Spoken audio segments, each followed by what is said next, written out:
കർത്താവ് നിങ്ങളോടുകൂടെ, അങ്ങേ ആത്മാവോടും കൂടെ. മത്തായിയുടെ വിശുദ്ധ സുവിശേഷത്തിൽ നിന്നുള്ള വായന.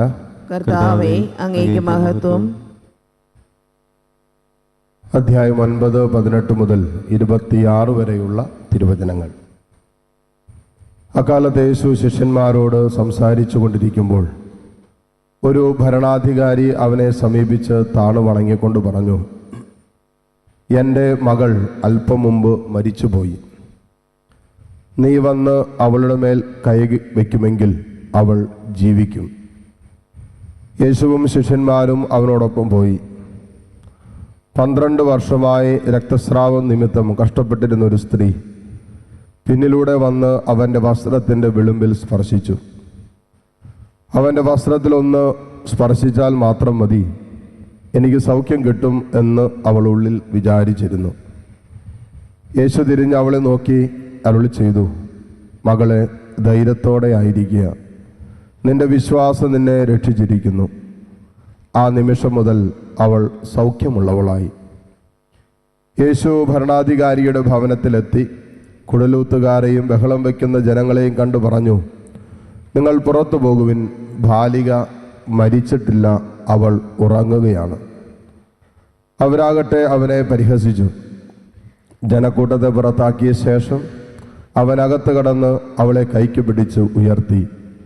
അപ്പോൾ ബാലിക എഴുന്നേറ്റു. ഈ വാർത്ത നാട്ടിലെങ്ങും പരന്നു.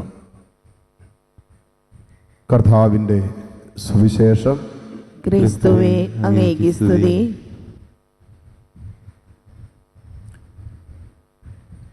മിശിഹായിൽ ഏറ്റവും സ്നേഹമുള്ള മാതാപിതാക്കളെ, സഹോദരങ്ങളെ,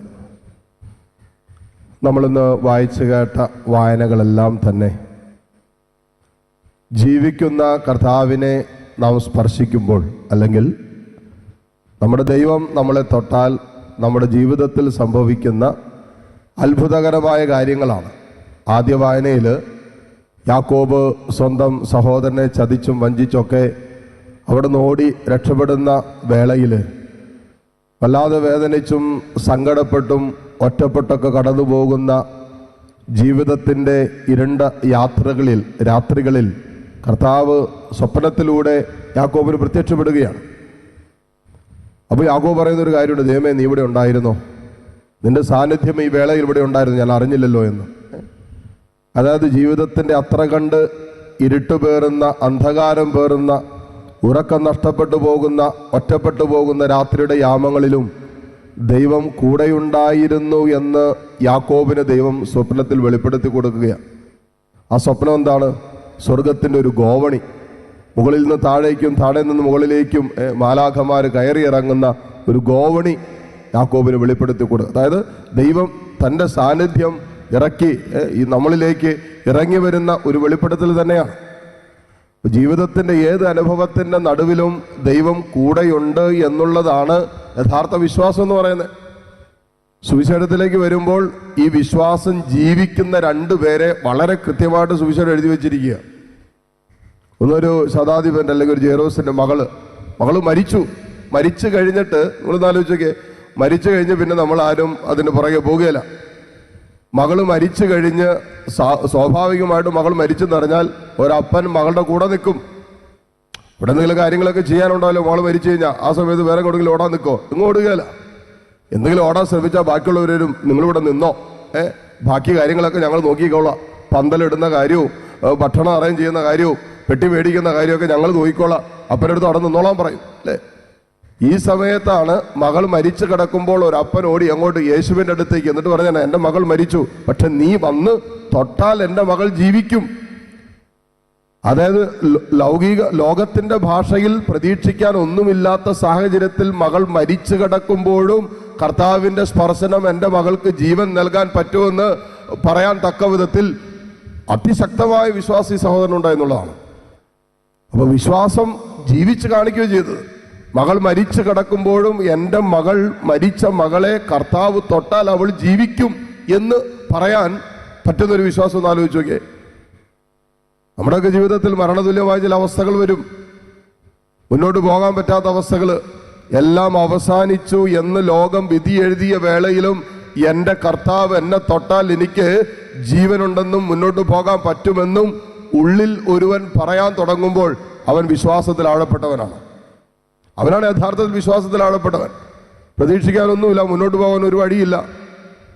മരണം മുന്നിൽ കണ്ട അവസ്ഥ, അല്ലെങ്കിൽ മരിച്ച അവസ്ഥ, ആ അവസ്ഥയിലും എനിക്ക് ജീവൻ പ്രാപിക്കാൻ പറ്റുമെന്നും എനിക്ക് മുന്നോട്ട് പോകാൻ പറ്റുമെന്നും ഉദ്ധാനമുണ്ടെന്നൊക്കെ വിശ്വസിക്കാൻ പറ്റുന്നിടത്ത് ആണ് യഥാർത്ഥ വിശ്വാസം ഇരിക്കുന്നത്.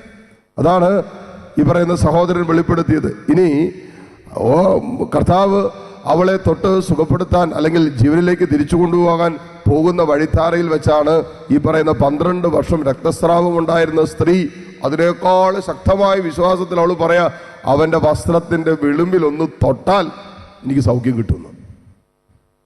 വേറെ ഒന്നും വേണ്ട, ഒരു പ്രാർത്ഥനയും വേണ്ട, ഒരു അഭിഷേക പ്രാർത്ഥന വേണ്ട, കൈവ് പ്രാർത്ഥനയും വേണ്ട, കർത്താവിനെ കാണുകയും വേണ്ട, ഒന്നും വേണ്ട. പക്ഷെ അവൻ്റെ വസ്ത്രത്തിൻ്റെ വിളിമ്പിൽ എനിക്ക് ഒന്ന് തൊടാൻ പറ്റിയാൽ നിശ്ചയമായിട്ട് എനിക്ക് സൗഖ്യമുണ്ടെന്ന്. ഇതിനൊക്കെയല്ലേ വിശ്വാസം എന്ന് പറയണ്ടേ. 12 വർഷമായിട്ട് എല്ലാവരും അവളെ തൊട്ടു, സകല ഡോക്ടേഴ്സ് അവളെ സ്പർശിച്ചതാണ്, അവൾക്ക് സൗഖ്യം കിട്ടിയില്ല. പക്ഷെ ഇവിടെ കർത്താവിൻ്റെ സാന്നിധ്യത്തിൽ നിന്നുകൊണ്ട് അവൾ തന്നെ പറയണം, അവൻ്റെ വസ്ത്രത്തിൻ്റെ വിളിമ്പിൽ എനിക്കൊന്ന് തൊടാൻ പറ്റിയാൽ മതി. അവൻ എന്നെ തൊട്ടില്ലെങ്കിലും കുഴപ്പമില്ല, എനിക്ക് അവരെ ഒന്ന് തൊടാൻ പറ്റിയാൽ മതി, എനിക്ക് സൗഖ്യം കിട്ടുമെന്ന് പറയണമെങ്കിൽ നിങ്ങൾ ആലോചിച്ച് നോക്കിയേ.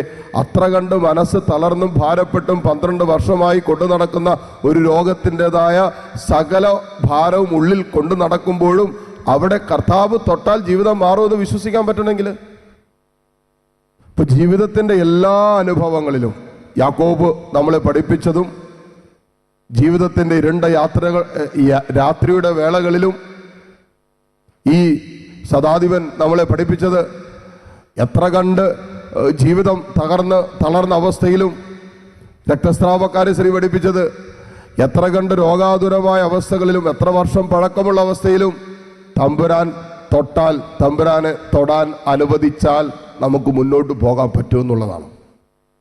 ജീവിതം എങ്ങും സ്റ്റക്കപ്പാകില്ല എന്നുള്ളതാണ്. അനേകരുടെ ജീവിതം നമ്മുടെ കൺമുമ്പിൽ ചില പ്രത്യേക ജീവിത സാഹചര്യങ്ങളുടെയും അനുഭവങ്ങളുടെയും തകർച്ചകളുടെയും പരാജയങ്ങളുടെയും നഷ്ടങ്ങളുടെയും വേർപാടുകളുടെയും ഒക്കെ ദുഃഖത്തിലും വേദനകളിലും ജീവിതം മുന്നോട്ട് പോകാൻ പറ്റാതെ സ്റ്റക്കപ്പായിട്ട് നിൽക്കുക.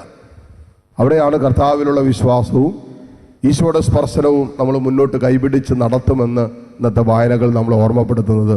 പലരും കളിയാക്കും, പരിഹസിക്കും, ഇല്ല കൂടെ നിന്നവരൊക്കെ കളിയാക്കി, ബാലിക മരിച്ചിട്ടില്ല ഉറങ്ങണമെന്ന് പറഞ്ഞപ്പോൾ നമ്മൾ നമ്മുടെ വിശ്വാസം പ്രഖ്യാപിക്കുമ്പോൾ പലരും കളിയാക്കും. അപ്പോഴും വിശ്വാസത്തിൻ്റെ പ്രവൃത്തി കാണാൻ ദൈവം നമ്മെ അനുവദിക്കുന്നുള്ളതാണ്. കളിയാക്കപ്പെടുന്ന അനുഭവങ്ങളിലും വിശ്വാസത്തിൽ ഉറച്ചു നിൽക്കാൻ പരിശുദ്ധാത്മാവ് നമ്മെ സഹായിക്കട്ടെ. ഉള്ള കൃപയ്ക്കായി ഈ ബലിയിലൂടെ പ്രാർത്ഥിക്കുകയും ചെയ്യാം. ആമേൻ.